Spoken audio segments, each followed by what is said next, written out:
Bienvenue dans mon podcast quotidien de science-fiction, où chaque jour je vous emmène dans des mondes extraordinaires, où nous explorerons des œuvres littéraires, racontant des histoires fascinantes qui ont été écrites tout au long de notre histoire.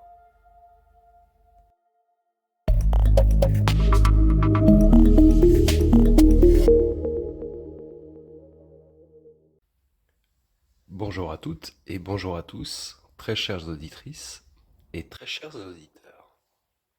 Alors aujourd'hui, nous allons parler de l'écologie et de l'environnement dans la science-fiction. Dans un monde confronté à des crises écologiques sans précédent, la science-fiction offre un miroir de nos peurs, mais aussi de nos espoirs. Ce genre littéraire et cinématographique explore depuis longtemps les conséquences de l'activité humaine sur l'environnement, mais qui offre aussi des visions, tant dystopiques qu'utopiques, dans l'avenir de notre planète. Cet article, on va dire, vise à analyser comment la science-fiction reflète, critique et imagine les enjeux écologiques et environnementaux.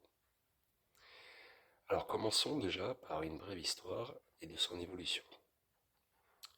La science-fiction donc a commencé à intégrer des thèmes écologiques dès le début du XXe siècle, mais c'est dans les années 60 et 70, avec l'émergence du mouvement écologiste, que ces thèmes sont devenus prédominants. Il y a des œuvres comme Silent Spring de Rachel Carson, bien que non fictionnelles, ont eu une influence majeure sur la conscience écologique, y compris dans la science-fiction. Il y a des romans comme Dune, que je rappelle à chaque fois dans mes podcasts, de Frank Herbert, et qui est un exemple pour moi, qui ont exploré en fait l'écologie d'une manière complexe et qui met en scène des mondes et des écosystèmes qui jouent un rôle central dans la culture et dans la survie des sociétés. La science-fiction a toujours été un genre tourné vers l'avenir, utilisant des récits spéculatifs pour explorer les conséquences de la science et de la technologie sur la société. Mais au début du XXe siècle, les récits de la science-fiction reflétaient des préoccupations technologiques et d'exploration, mais aussi l'aspect écologique qui était, on va dire, un peu moins présent. Et ce n'est qu'à partir des années 60, qu'avec la prise de conscience croissante des problèmes environnementaux, que l'écologie est devenue un thème central dans de nombreuses œuvres de science-fiction. Alors on va parler un petit peu de Frank Herbert dans Dune, qui est souvent cité d'ailleurs dans mes podcasts comme un tournant de la représentation de l'écologie en science-fiction et qui a été publié en 65. Et ce roman présente une planète désertique, Arrakis, où l'eau est la ressource la plus précieuse. Et Herbert, en fait, crée un écosystème complexe avec sa propre écologie, économie et culture, qui est centré autour de la production de l'épice. Et c'est une ressource qui confère en fait des pouvoirs qui est essentiel pour le voyage interstellaire. Dune, en fait, explore non seulement les interactions entre l'environnement et les sociétés humaines, mais souligne aussi l'importance de l'écologie dans la survie et dans le développement des civilisations. Alors nous avons des thèmes principaux et des œuvres qui ont été marquantes tout au long de notre histoire, mais parlons en ce thème-là de la dystopie écologique. Et donc les dystopies écologiques présentent souvent des futurs en fait, où la Terre est dévastée par la pollution, le changement climatique ou d'autres désastres écologiques. Et nous avons le dernier rivage de Nevil Shutt, qui imagine en fait un monde post-apocalyptique suite à une guerre nucléaire, tandis que La Route de Cormac McCarthy, qui décrit en fait un paysage sombre et désolé, et c'est une conséquence d'une catastrophe non spécifiée. On n'explique pas réellement en fait quel est ce type de catastrophe, mais on peut le deviner. Et donc ces œuvres en fait dystopiques, comme Le Dernier Rivage et La Route, servent d'avertissement en fait sévère contre l'inaction face aux menaces écologiques. Et ces récits soulignent la fragilité de notre civilisation et de l'impact potentiellement catastrophique de nos actions sur l'environnement. Alors nous avons des solutions par rapport aux utopies. À l'opposé, en fait, il y a certaines œuvres qui proposent des visions utopiques ou des solutions innovantes aux crises écologiques. Mars, la rouge de Kim Stanley Robinson, qui décrit en fait la terraformation de Mars comme un moyen de créer un nouveau foyer pour l'humanité, tout en réfléchissant aux implications écologiques et sociales de telle entreprise, enfin de plusieurs entreprises, mais moi je suis pas trop fan de ça parce qu'effectivement, ça c'est mon point de vue, c'est pas parce qu'on va coloniser notre planète que la Terre ira mieux. Ira mieux. Il faut déjà s'occuper de notre planète avant d'aller chercher une autre. Mais bon, ça c'est mon avis personnel. Donc en contrepartie, il y a des auteurs comme Kim Stanley Robinson dans La planète rouge, enfin Mars la rouge, qui proposent des récits où la science et la technologie allient une volonté politique et sociale qui permettent de remonter des défis écologiques. Donc Robinson en fait explore la possibilité de la terraformation et qui met en lumière les défis éthiques, écologiques et techniques d'une telle entreprise.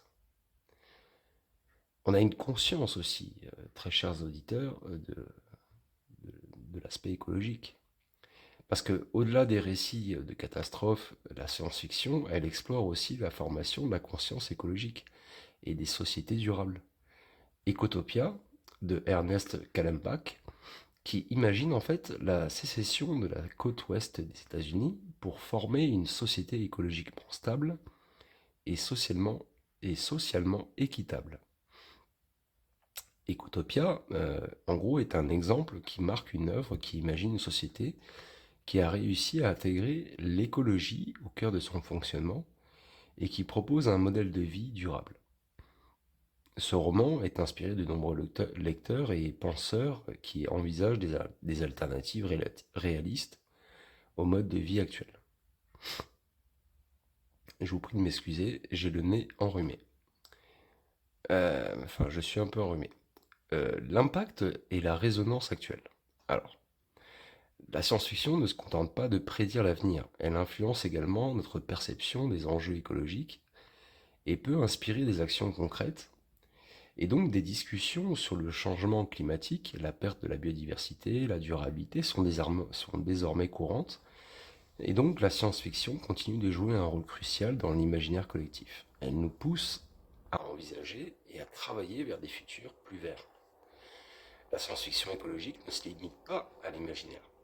Elle a un impact réel sur la manière dont nous envisageons et abordons les questions environnementales, et les œuvres de la science-fiction écologique encouragent les lecteurs à réfléchir aux implications à long terme de nos actions et à envisager des futurs alternatifs où l'humanité vit en harmonie avec la Terre. Ça, c'est dans le meilleur des mondes. Les discussions et les débats actuels autour du changement climatique et de la biodiversité et de la durabilité montrent l'influence persistante de la science-fiction écologique, et c'est encore d'actualité de nos jours, et ça le sera encore plus dans les années à venir. Donc elle offre en fait une plateforme unique pour explorer les solutions possibles aux crises écologiques et pour inspirer un changement positif. Mais à condition effectivement que le côté capitaliste disparaisse. Mais je pense que vous connaîtrez, ou vous connaissez déjà mon point de vue là-dessus, le capitalisme ne va pas favoriser l'écologisme.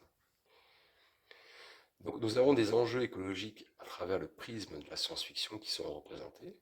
Elle ne se contente pas de prédire l'avenir, elle propose une réflexion critique sur les défis écologiques actuels et futurs, et donc par l'exploration de mondes alternatifs et de futurs possibles, elle nous confronte aux conséquences de nos actions et de nos choix de société que l'on fait sur l'environnement.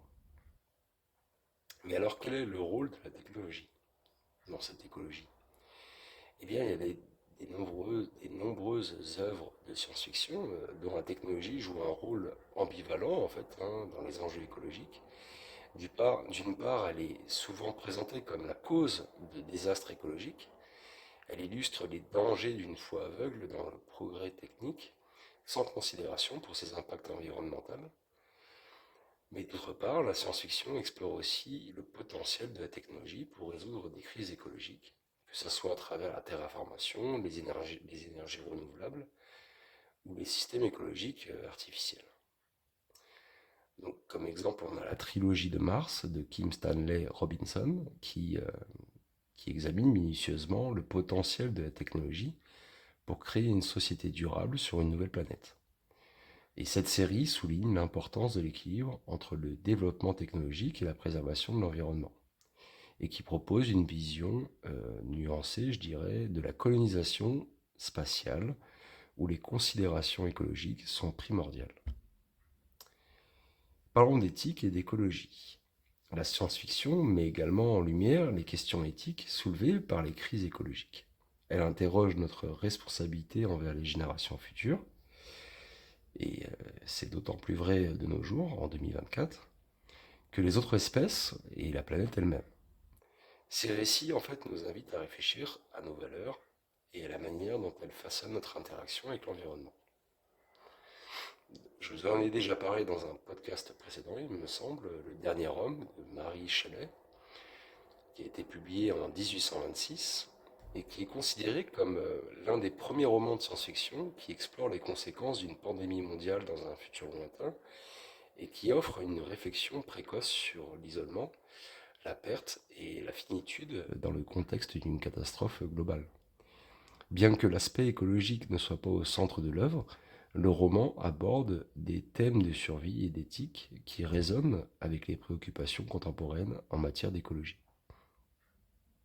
Alors, quelles sont les perspectives futures et les solutions que l'on pourrait imaginer? Eh bien, l'un des aspects les plus puissants de la science-fiction est sa capacité à envisager des futurs où les défis écologiques ont été relevés ou du moins gérés de manière innovante. Ces visions utopiques, bien que fictionnelles, peuvent inspirer des solutions réelles aux problèmes environnementaux. Alors, est-ce que la science-fiction est un catalyseur de changement? Eh bien, en présentant des futurs alternatifs, la science-fiction agit comme un catalyseur pour repenser nos approches actuelles des enjeux écologiques. Elle ouvre un espace pour l'expérimentation et l'innovation et qui suggère que d'autres futurs sont possibles si nous sommes prêts à adopter des changements significatifs dans nos modes de vie et dans nos systèmes économiques et politiques. Donc il y a l'exemple de Solar, de Lan McEwan.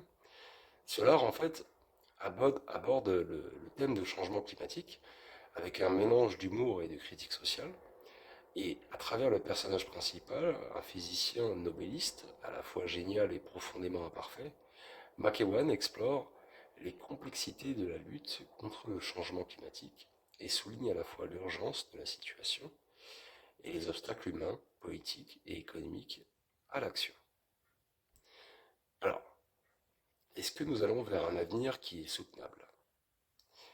Puisque la science-fiction offre une réflexion profonde sur notre relation avec l'environnement et notre capacité à imaginer et à construire un avenir meilleur, et en explorant les limites et les possibilités de notre interaction avec la planète, ce genre littéraire nous invite à envisager des modes de vie plus durables et justes. Et il nous rappelle que bien que les défis écologiques soient immenses, ça c'est clair, l'ingéniosité humaine et la volonté de changer peuvent ouvrir la voie à des futurs plus verts et plus équitables. Et donc la science-fiction ne détient pas toutes les réponses, bien sûr, aux crises écologiques actuelles, mais elle offre un espace vital pour se questionner soi-même, et imaginer et s'inspirer. Dans un monde où les enjeux en fait écologiques deviennent de plus en plus pressants, les récits de science-fiction nous encouragent à repenser notre rapport à la Terre et à retravailler ensemble pour un avenir soutenable. Quel est l'impact culturel et social de la science-fiction écologique? Elle ne se limite pas justement à un rôle de divertissement ou de spéculation, bien au contraire, elle joue un rôle crucial dans la formation de la conscience écologique collective, et en visualisant en fait les conséquences des crises écologiques et en proposant des alternatives, elle influence la manière dont le public perçoit et réagit aux enjeux environnementaux. Ça, c'est vraiment important de comprendre, c'est que en fait, en fonction de justement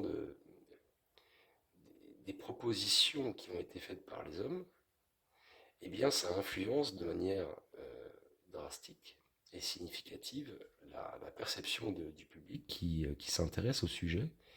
Et donc, du coup, de facto, dès qu'on a un peu plus de conscience par rapport à certains sujets, et donc, du coup, vu qu'on comprend mieux, eh bien, on réagit en fonction. Euh, Ça crée déjà de facto une sensibilisation et une mobilisation.